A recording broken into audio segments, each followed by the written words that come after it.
April 14th, 2012, Legacy Amateur Series 8.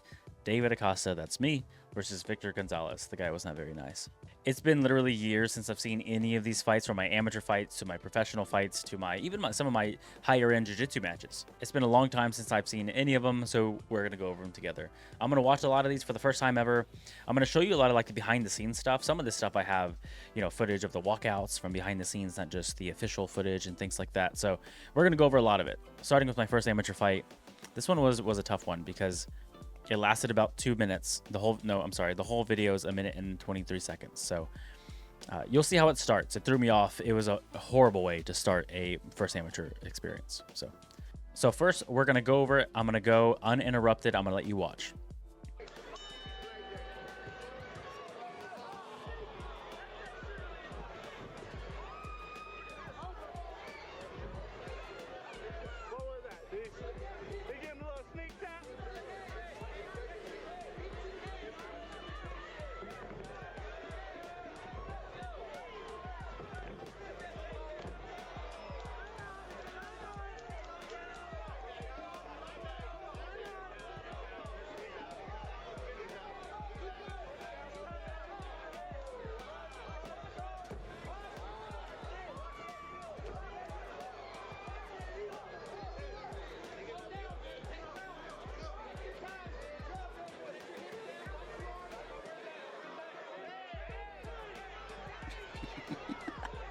He's holding on to the cage.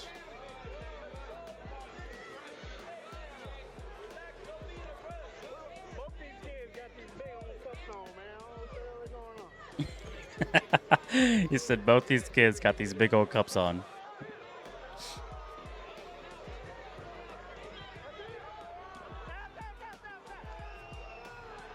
All right, first amateur fight. It's right there. Let's go over it. All right, the fight starts. Fake glove touch? Come on, guy. It was his second amateur fight. Not like he's super experienced either, right? So the fight starts. You see me put my hand out like a nice person that I am. And he said, watch, he throws a right cross. What the fuck? Rude. Immediately rude. All right. So, granted, I'm a blue belt here, okay? My first amateur fight. A lot going on, okay? A lot of it's like hold your breath and like hope for the best. But let's talk about that sweet check hook there. See it? Let's see it. Let's see it. Ready? The second I get on my feet, I'm like, oh my God, I'm in a fight. Boom. Ah. And I try to throw it again, but then he shoots. But then I grab the neck. I thought it was over here. Look at the neck. Look at the face. It's purple.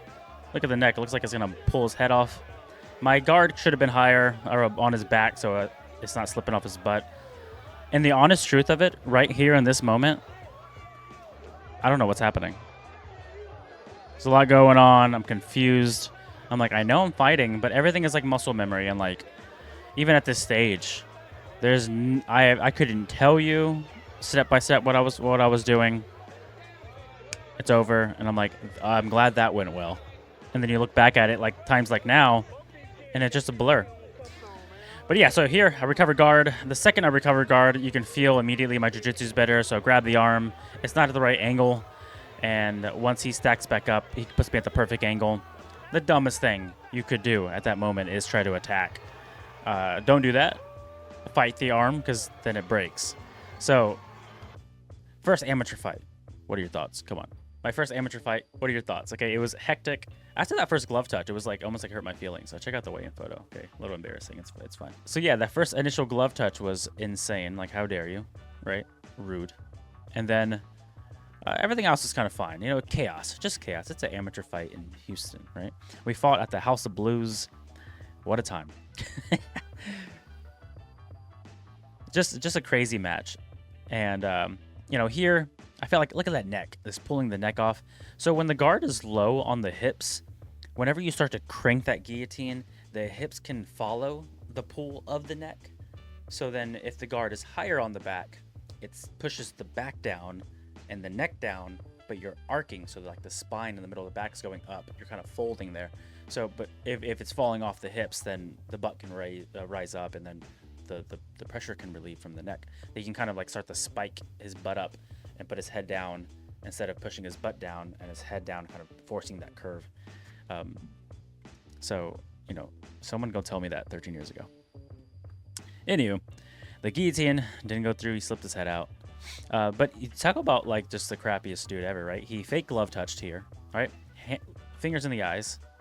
And whenever he gets out of this, he grabs onto the cage. And even the guys here are yelling for it, which is kind of crazy. They're like we can hear it. Watch.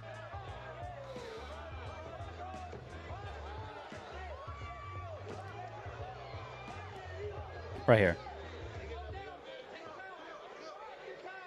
Right here, grab the cage. Let go of the cage. What a guy. It would be a shame if someone broke your arm in about 30 seconds. Look at this. Top half guard, hip escape, get the half guard, get the full guard. Not even closing the guard. Underhook the leg to hit the angle. Scoop the arm, double wrist control. Still a lot of rookie moves. I should have pinched the knees here, but we got it. It really does feel like a million years ago this happened. It's funny because it's such a long time ago and so much progress from that point to even like middle of my life, of fighting life, so much to now. So it's crazy to think about. So after watching my first amateur fight, it is really exciting to go after the second fight and the third fight and the fourth and the fifth and see how that all went down. I haven't seen these fights in forever, so it's crazy to kind of live through it and kind of remember some of this stuff. And like I walked out to Mad World by Gary Jules for my first amateur fight, so it was like super weird and awkward immediately because I walked out to slow, sad music. I thought it would be funny, and it was.